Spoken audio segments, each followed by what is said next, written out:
Presented from the Aishin Broadcast Studio at Babcock's Media.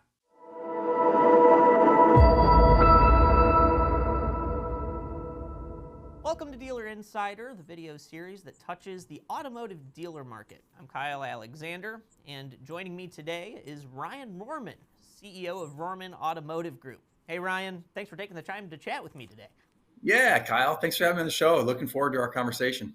Me too. As we're recording this, we're just like a few days away from NADA, a lot of big things coming up. I'm sure we'll be talking a lot about what 2026 is going to bring in this year. But before we even get into some of that, I want to talk to you a little bit about Rohrman Automotive Group. I did some research on you guys. You're the third generation leader of the group, one of the largest family-owned groups, right, in the country? That's right. Yep. And started in Indiana. Now you're grown to 22 franchises in Indiana, Illinois, Wisconsin. You've got cars being sold from over 10 different OEMs. But the one thing that kind of stuck out to me in my research, the group attributes your growth to having the best products and the best people. So my first question, Ryan, how do you make sure every single store in the Rohrman Automotive Group follows this approach? Yeah, I mean, that's a really good question. I think a lot of it goes back to I started with the group in 2005 and then got to work alongside my grandfather, who is the founder of it. And he really did a phenomenal job of just laying a foundation for us that we could expand on. And so in 2018, when I took over the role that I currently have now, the pivot for us then was, man, we have great brands, we have great people. Now it's time to get our culture in line as well. And so we've put a lot of emphasis into what does that look like? And so our first initial rule was, as we started rolling out, what is Rohrman culture? We could not use the word culture. That was the number one rule. So we believe that if we want to change the culture, it's not going to happen by saying it. It's going to happen by doing it. And so, I was taught this by my grandfather. I adhere to it today, but I'm a big believer of you cannot expect or ask people to do something that you're not willing to do or can do yourself. And so from me on down through my director team, we've really established that as kind of our leading guiding light in terms of what we're trying to do. One of the first things we did, I actually hired an outside, I guess you could call it a culture trainer, like a coach, to come in, and he took 12 of my leaders that have been with me for a while. So this is back in 2018. And we were in a hotel conference room in Maryville, Indiana. And for 2 hours, he just peppered us with questions. And we, those big, like Post-it notes, but the big ones, like like 3x4s that you can like post on the walls and stuff. So we covered this room. And what we're trying to do is we're trying to figure out what is going to be our purpose statement. And so, like the first thing that we came up with, it was long. It was like a paragraph. It was like 4 sentences. And he was like, all right, number one rule about a purpose statement, you got to be able to like spit it off fast. Like you it's not going to be sentences, right? So let's redefine this. So then we got it down to a sentence. And he was like, I think we can go deeper. So then we got it down to 4 words. And so our purpose statement is driving relationships, awesome experiences. And so that was kind of where it started. And we say many times, in everything we do, it's our filter. In everything we do, we need to ask the question of, am I driving a relationship? And am I providing an awesome experience? And that is true on both sides of the employment side. So my team, all just shy of 1,400 team members, we live by that. Like when we do things, we make it an awesome experience. We don't do anything halfway. We try to get to know our team members well, because that's what I think that type of leadership looks like. We don't do any. I would never ask you to do something that we wouldn't do, and then we do that for our customer base as well. Drive that relationship. What does that mean? What does that look like? And are we providing that awesome experience? So it started there, and then we're like, well, that's great, but it's not, where's the depth of it? So like you Sure. could say like, yeah, that's cool, but potentially that's shallow, right? And so where's the where's the depth of it? And so we came up with this acronym, and it just so happened when we picked out the words, we were trying to get to spell something. So it ended up spelling tips. So we said we work for tips. And so our core values are tips. So it's transparency, innovation, uh, being personable, and being servant minded. And so that is our core value. So when we combine these two things together, that we work for tips and everything we do, we want to be transparent, innovative, personable, servant minded, and we're going to drive the relationship forward, and we're going to provide an awesome experience. And so that is our culture.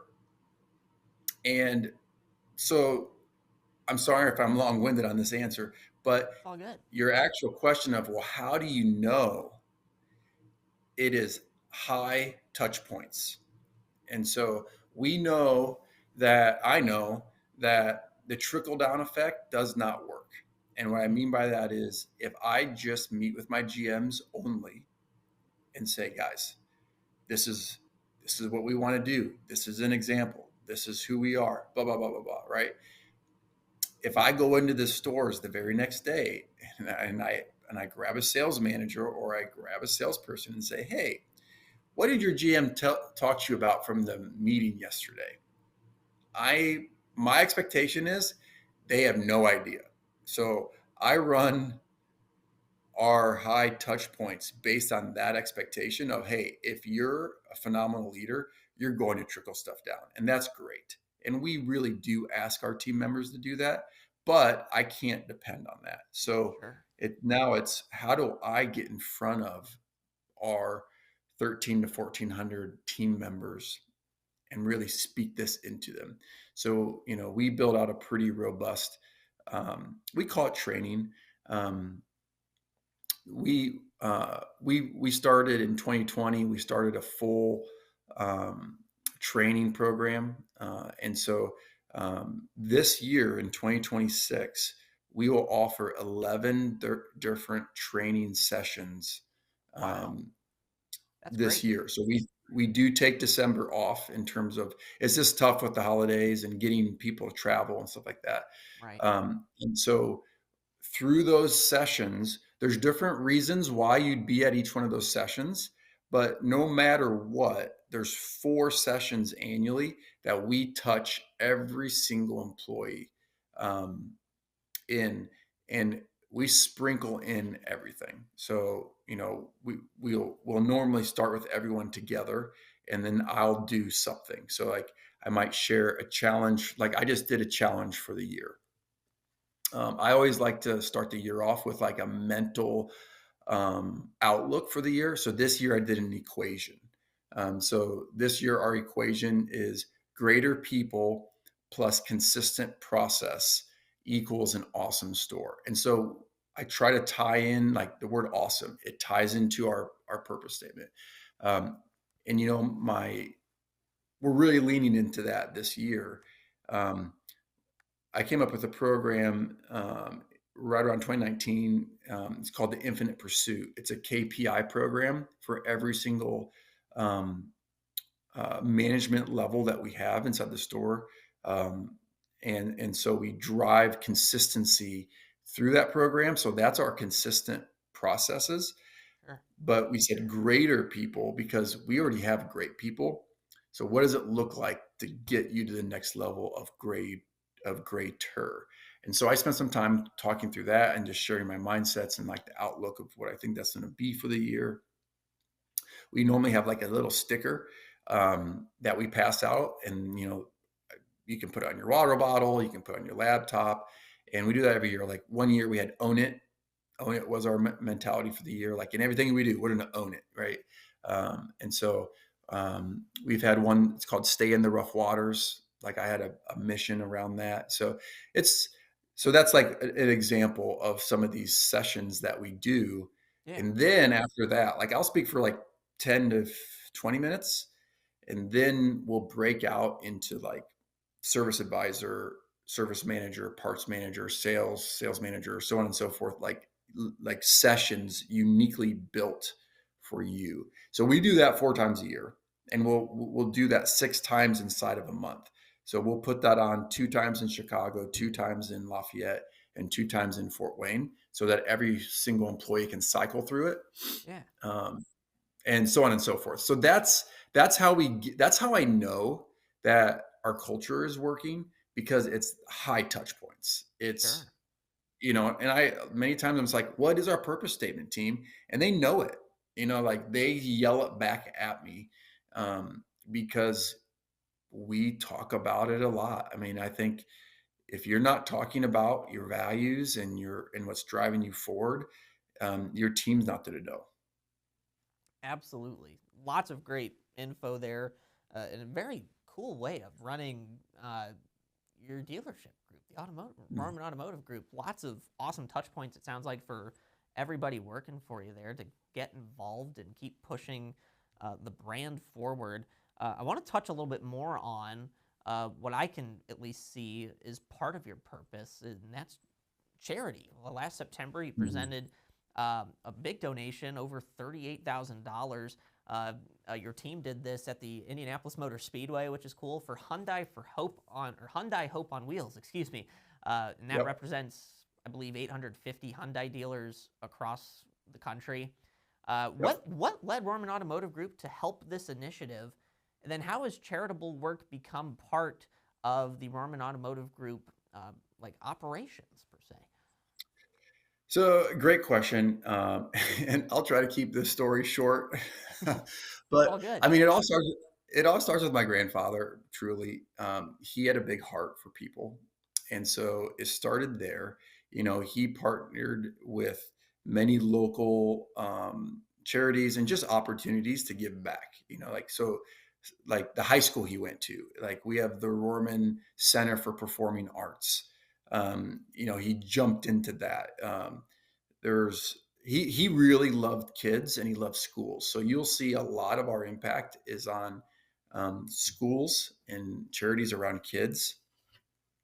Um, and so he started that, and then so his 5 kids. So my dad is the oldest of the 5. Okay. They are the owners of the Roman Auto Group today, and they have that same heart, and so they carry it on. So we started as a board something called Roman Impact um, 2 years ago, and so the whole concept of Roman Impact is how can we impact the communities that we're in? I think one of the greatest things about car dealers, specifically privately held local car dealers, is that if you look at the communities that we're in, we have an opportunity to impact it for good. And other businesses do as well, but car dealers in particular, our business model is large. And so we have the ability to do large things.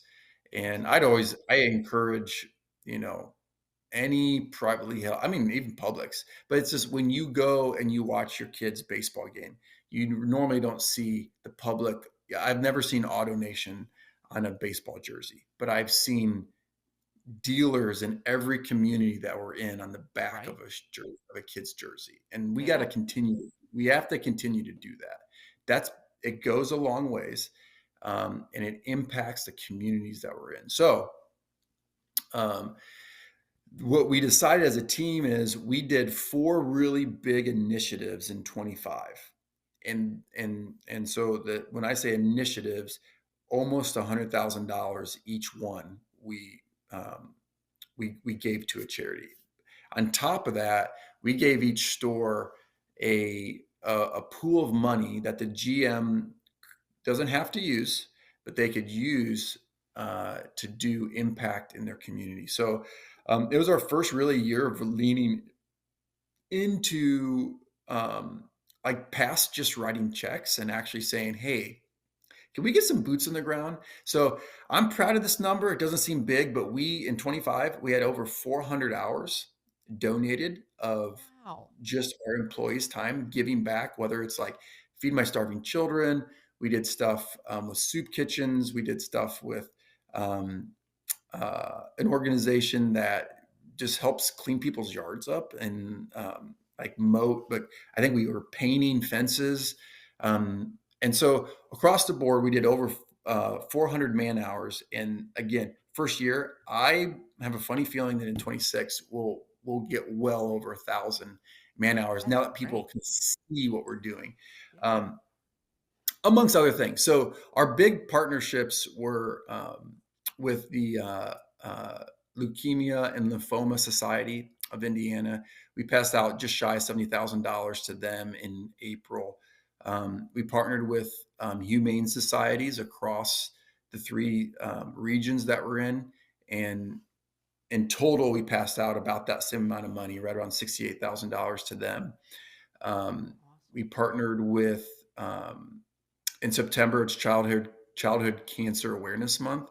So we partner with a lot of local charities in each region, and we passed out again around $70,000 amongst them. And then lastly, in November, we partnered with Donate Life, Indiana Donate Life, and we gave them a check for right around that $70,000 mark. So and all those charities, they mean something to the Rohrman family in Sure. some way.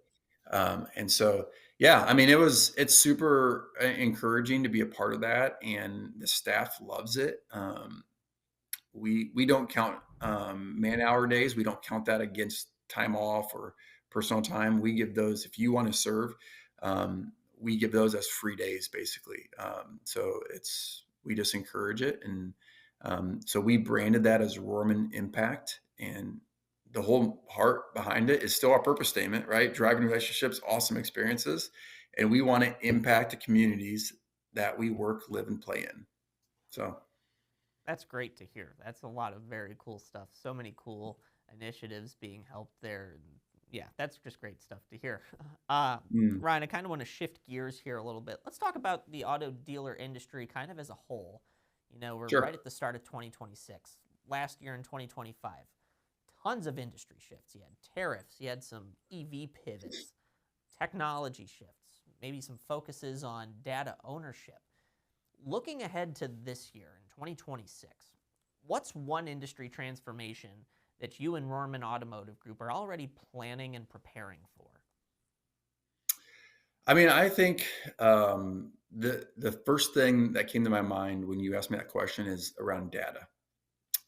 So I think that data, even as we prepare to go to the convention here next week, NADA convention, the thing is, so this is funny. Um, I think it was the last time NADA was in Vegas, so it might have been like 3 years ago. Sure. Don't mark me on that. Um, Brian Posh got up and he said the terminology CDP, Mm, and everyone was like, "What's a CDP? What's a CDP?" And it was a buzzword like crazy. yeah. And you know, I didn't know what a CDP was. I don't know how many people did. But then we come to find out CDP's been around for like decades outside of automotive, Right. but never inside of automotive, right? So then that in that same NADA convention, my team and I, we started asking because we were trying to learn. We're like, "Are you a CDP?" And everyone was like, "Yeah, we're a CDP." And it Right. was like, "How are you a CDP if if they say they're a CDP and you're not anything like them, and they say they're?" It was confusing. So then we I had really probably one other guy with me, Jeremy Nolling, who is just a stud when it comes. He's one of my directors when it comes to data, And we together, we probably interviewed, this was after the convention, we probably interviewed over 12 different companies that Wow. claim to be CDPs. Mm. Um, so fast forward, we partnered with one um, almost 2 years ago now, Telium, in June 1st. And I'm telling you, it has been a roller coaster of not roller coaster is a bad term because it's been just a um, great growth line of just knowledge expansion and also increased sales while controlling your marcom expense. And the biggest difference with data ownership and then like figuring out what to do with it, it's really unusual in the auto industry. Everything in the auto industry is very fast and Yeah. it's instant gratification. I When I go to the convention next week, I could sign 10 contracts and all 10 of them could be up and running probably within 2 weeks. That's just the way we operate. Um, Sure. that's not true with data. It's not that fast. And if someone says different, it's because it's not a fully functioning program. It's half baked. Um, so because it took us about 9 months to get our CDP up and running, which is pretty quick inside of that space. Um, but it doesn't just stop there because as we started pumping data in, we realized that everyone is working with dirty data. I think dirty data will be a very big buzzword next week, and everyone's going to have different ways on how they want to clean it. And there's expensive ways, there's inexpensive ways, but the best way is realizing that new data is hitting your DMS every month. So there's no such thing as clean it once and move on. It's constant cleansing. So cleanse, enrich, enhance.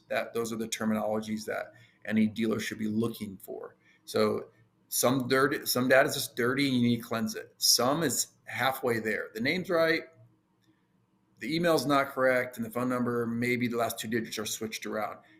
That's enhance. And then enrich is bringing data that you don't have into it. So maybe you have the name, maybe you have the address, but not the phone number. There's opportunities to enhance it as well. And so we partnered with a company, and we're doing that on every live file every month. And so what we found is that 50% of our data was basically dirty in some way. Wow. Um, and a lot of that is due to human error. We're either not getting all the information from the consumer. We're just getting the basic stuff that we need to move on, or consumer change, right? Like consumers don't own the car forever. So if they trade out of the car, how do you know? How do you know that? That's an enhancement of data cleansing. The ability to go and make sure that the customer still owns the car that you're marketing them to. And then address change. People are moving like crazy. They always do, right? So if you're mailing things as people move, how do you know that? And so that's where that cleanse, enrich, enhance comes in. And like I would tell anyone, because I've had this conversation a lot, even if you don't want to go as far as a CDP, every dealer should cleanse, enrich, enhance their data monthly and get it to a single source of truth.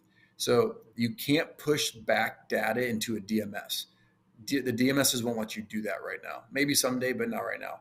They will not let you push back clean data into their file.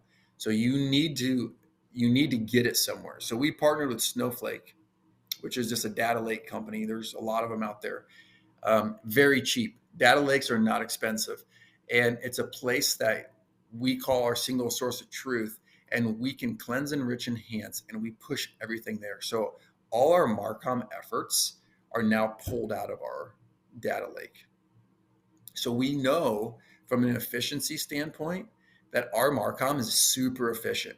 we are not marketing to bad email addresses. We're not marketing to um, customers that don't own the vehicle. If they don't own the vehicle, we don't market to them. If they're not in that address anymore, we're not sending stuff. In the house that I live in now, I still get mail to the people who lived here prior to me, and that was years ago, right? So Right. like that's all waste. It's all waste. Yeah. And so it's an efficiency side of things. And so I think that that will be a really big buzzword, and we're continuing on in that. I mean, so you might say, well, Ryan, that's great, but what's the actual benefit of this? And so what we've seen is that cleaner is better. That was one of our mantras last year. That cleaner is better, and it's better because everything that's cleaner is better. The leads are better, the experience is better. So last year we drove more leads to our website than we've ever driven before, and that's through our CDP and Marcom with the highest close rate that we've ever had. We averaged over 30% of all lead types on our closing percentages as an auto group, and so Impressive. we Yeah. know we know that's a very high closing rate, but we also know that it's very doable. We're going against an industry standard of 12%, 12, 13, 14%, Right. and we're doubling that. And you know, I think if you talk to people that are more, they're leaning more towards the innovative side. Um, their thing is, well, how much more is there there? And I think that is the question. If you're more of an old school mindset and you're like 30% is impossible, that's an old school mindset. Right. 12% is terrible. That means that that's the equivalent of saying that almost 80% of people who ask for information on a car are not buying. That number to me sounds off. Like, why is that the case? With how far technology has come today, by the time me or you as a consumer actually inputs and submits our information, how far down the funnel are we? Like, I tell you personally, I'm pretty far down that funnel. I'm not a 12% close rate by the time I hit submit. I'm I'm probably 50-50. It's like, can you provide the experience that I'm looking for so that I can purchase what I'm asking about? Like that. And I think that is true for many people. So I do think there's that there has to be a industry shift on expectations, but that's assuming the leads we get are clean leads. Right. If you're still putting dirty leads into your CRM, you'll never see those results. That's impossible. Sure. If you're getting leads from people that the information is bad and blah blah blah blah blah, and they're washed, they're shotgunned out to a million different dealers and whatnot, you're not going to see those results, and that's not what we're looking for. Um, we had a phenomenal growth year in 25. We sold is actually our best total volume year in our company's history, our best new car year ever as well. So, and I would put a lot of it back to everything I just talked about. Yeah. Clean data. Clean data with great Marcom and AI driven audience types that are giving people the information they want when they want it. Absolutely. I Yeah. think something else we're going to be looking at here in 2026 too is, and something that's going to keep kind of happening year after year. You've got younger generations starting to enter prime car buying years, and Mm-hmm. I know for my generation, we research a little bit differently, we finance a little bit differently, and even trust a little bit differently than some of the older generations. Talk me through how you are catering your marketing to these younger generations to get them onto your lots. Yeah, I mean, I think the biggest thing with Marcom is just we want to meet the consumer where they're at. So if you as the consumer don't want to have interaction with a dealership, because I would say the younger generation, they're almost leaning towards that way, specifically on the new car side. It's Sure. almost like I really don't want to talk to anyone. I just, like, how far can I go? Yeah, you right. know, Exactly. um, with the process, and then what does that friction point look like? when at some point, like the keys have to get passed, right? And like Yeah, I need to I need to verify that you are who you say you are too. So there's some like fraud stuff inside of there as well. But like, exactly. You're right. it's Yeah. like how do we get it down to where that friction point is like very nominal. And so we're doing a lot of things. Like, we actually just partnered with Amazon Autos. So Cool. we're one of their first um, Midwest dealer groups. So they launched in, I think, California in August or September, and I think somewhere on the East Coast as well. So they just are going live now in the Midwest, and they offer the whole purchase online on Amazon. It's like buying whatever you buy on Amazon, you can buy a car that way. And so the only friction point is you come into the dealership. We have to do the state docs because those are still required to do in person. Um, and then we give you the keys. You actually have an option when you're buying a car through Amazon Autos of you can say, I want a delivery or I don't. Meaning, if you just want to come in, sign the docs, and like see your car, see you later, like you can choose that option. Or you can choose to have that delivery done, because the delivery anymore on these cars takes anywhere from an hour to 2 hours, depending on what trim level you're Sure. purchasing. So some people, it's like, hey, I'll figure it out.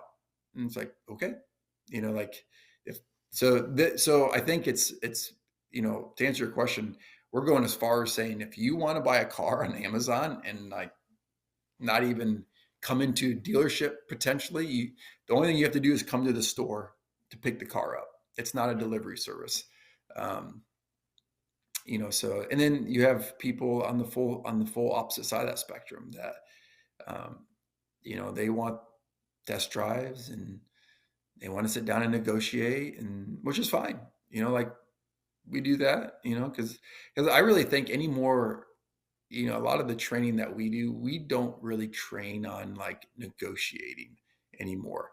Um, I I don't know. I don't think we really sell cars anymore. It's more of the experience. The consumer gets everything they need from the internet. There's nothing hidden.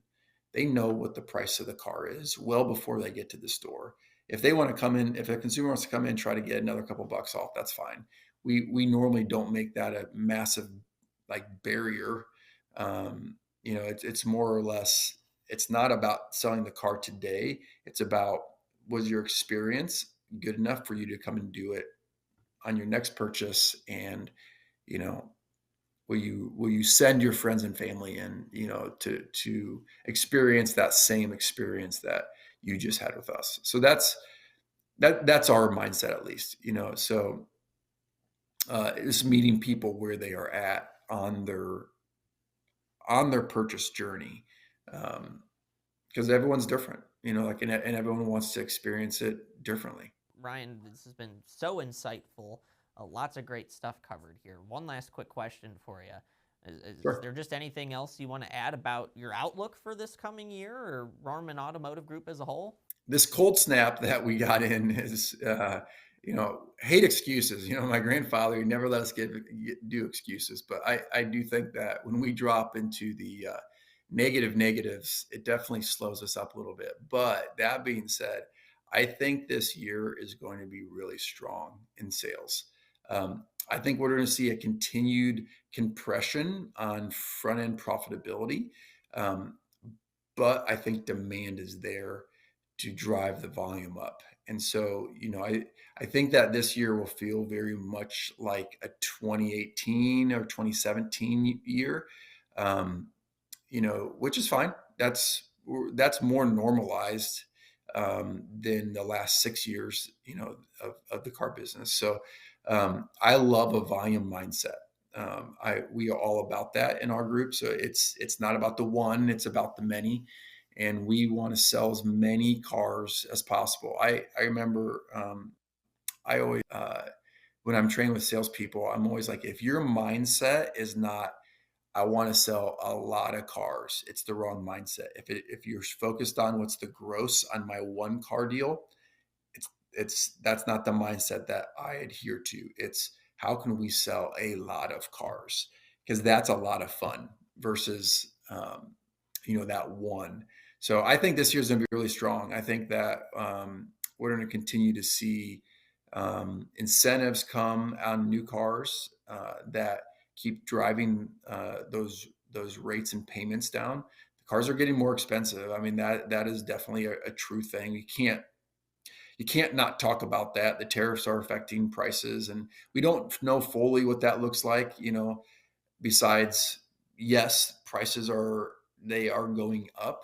Um, to some extent, they always do, though. I mean, I've never seen the price of cars go down. So it's just maybe they went up a little faster than we were expecting. Um, and then as potentially rates drop, I think that will help the used car market. I think the used car market this year is going to be really strong. Um, Sure. the more new cars we sell, the more used cars there'll be. So we're coming off, 2 or 3 pretty strong years now, where the SAR got off of that 11 million mark, during the COVID years, we 15, 16 million new cars. That puts a lot more metal back into the market that is going to be future used cars. And that's good for just selection and just price. It can get the prices to become a little bit more steady. So I think that we're going to see. I think we'll see a strong new car year. I think we're going to see a really strong used car year. Um, so yeah, I think it's gonna be good. We just in the Midwest, January and February are they're the hard months. They're the mental. Hey, get through these first 8 weeks, and then March is like the kickoff, right? And then it's fairly smooth sailing for the rest of the year. So it'll be a good year. I'm with you, man. Spring can't come soon enough anymore after this Oh, winter weather we're dealing with. I agree. It's cold. I Yeah, it's cold, snowy, but hopefully March comes faster than it feels like it will, and hope we'll so. get through Yeah. it soon. Yeah. Awesome. Ryan, again, thank you for joining me today. This conversation's been great. Thank you again for all of your insights, and most importantly, enjoy NADA next week. Yeah, absolutely. Kyle, thanks for having me on the show. Hopefully I'll see you out there. It'll be fun. Yeah, for sure. We'll have to connect. Have a good rest of Yep. your day. You too. Thank you.